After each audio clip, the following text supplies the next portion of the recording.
A for loop is not just for counting numbers. It can walk through the letters of a string one at a time, no index needed. Today we drop the index middleman, meet the in keyword, and build two real programs with them. We will look at three pieces of code that all do the same thing. Scan a string and announce whenever a character is an I or a U. Here is the first version. It takes a string S and loops over a range of the length of S. If the string is sunny bright, which has 13 characters, then the loop variable index takes on the values 0 through 12, 1 for each position in S. The lowercase s sits at index 0, the lowercase u at index 1, and so on. With that index in hand, we ask whether the character at that position is equal to I or equal to u. Every time it is, we print a message. This string has one U and one I, so the message prints twice. That first version leans on the index as a kind of middleman. We loop through index numbers, then reach back into the string to grab each letter. But a for loop can iterate over any sequence, and a string is itself just a sequence of characters. So we can loop over the string directly.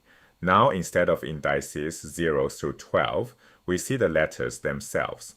The loop variable, here called char, though you can name it anything, takes on each character in turn. First S, then U, then N, and so on.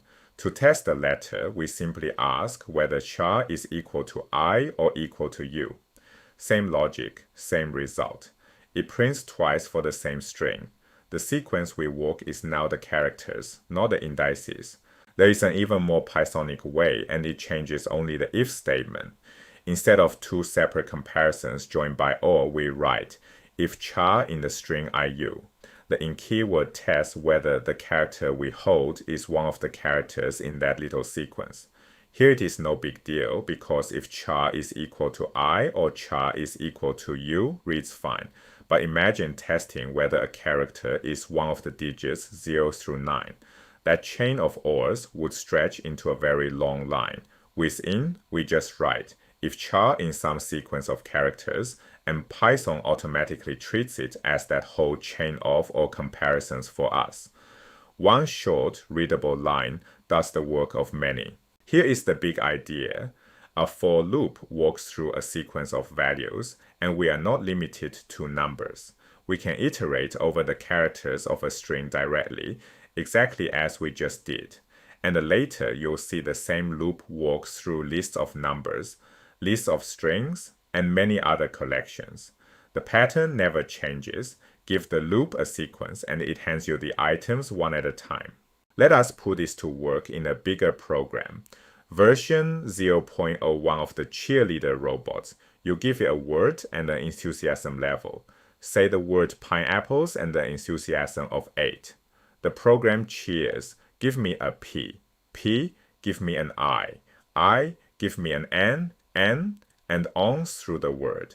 Then it asks, what does that spell?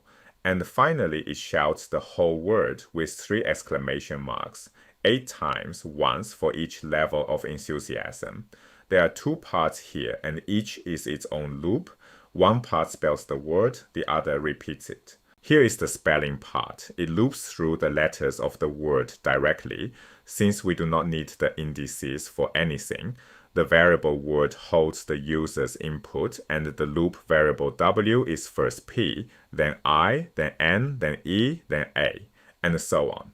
Inside is an if-else, and the only difference between the 2 branches is whether we say an before the letter or just a before the letter. Some letters sound right with an give me an I sounds natural, but give me an A does not.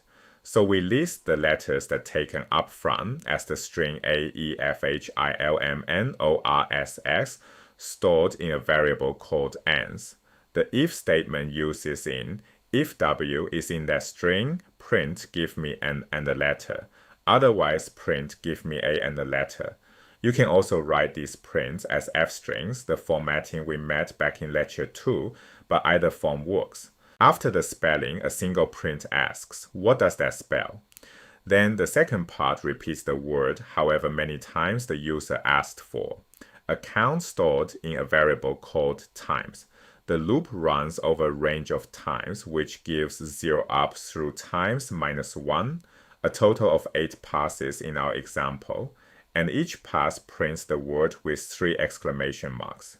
Notice this print does nothing with the loop variable I.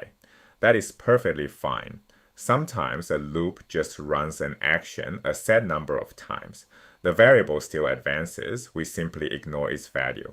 Now a practice problem. You are given a string of lowercase letters in a variable s, for example the letters A, B, C, A.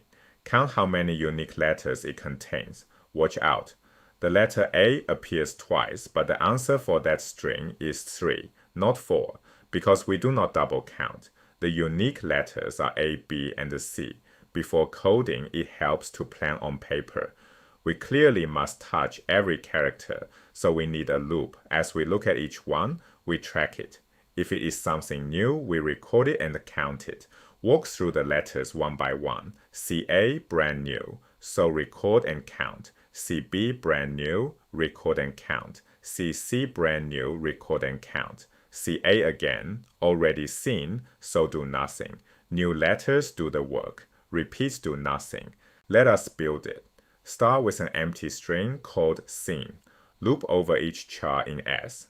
To say if it is not in seen, we write if char not in seen. That is just the inverse of the in test. Char in seen is true or false and not flips it. A quick aside, not works on booleans, the true or false values.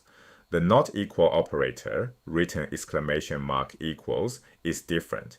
It compares other values for inequality, like 3 is not equal to 2, or x is not equal to y, things that may be numbers, not just true and false. Back to the code. When char is not in seen, we append it. Writing seen increases by char. Print seen each pass and you watch it grow. First A, then AB, then ABC. And on the final repeat, it stays ABC. To report the answer, one approach keeps a counter. Set count to 0 before the loop, and each time we add a new character to seen, also do count increases by 1. After the loop, the count holds the number of unique letters, and we print it. For the string ABCA, it prints 3. And sprinkling extra copies of the letter A anywhere in the string still prints 3, because those repeats never enter the if branch, so they never bump the count. Here is a cleaner idea. We do not need a separate counter at all, because the length of seen is already exactly the number of unique characters. The only things we ever add to seen are letters we had not seen before, so seen ends up holding precisely the unique letters. Drop the counter and just print the length of seen. For the string ABCA, it still prints 3. And notice there is no else branch. When a character is already seen, there is nothing to do. If we ever wanted an empty else, Python's pass keyword means do nothing. Step back and look at the toolbox we have built. We started with objects. The things our programs manipulate. We learn to save them in variables for easy access. We have expressions that evaluate to integers, floats, booleans, and more. We added branching, choosing one block of statements or another based on the condition. And we added looping, our last control flow tool, which either repeats while a condition holds or walks over a sequence of values. With objects, variables, expressions, branching, and looping in hand, you already have everything you need to start writing real algorithms. To practice what you just learned, this course has free exercises and AI-graded feedback on ludium.ai. The link is in the description.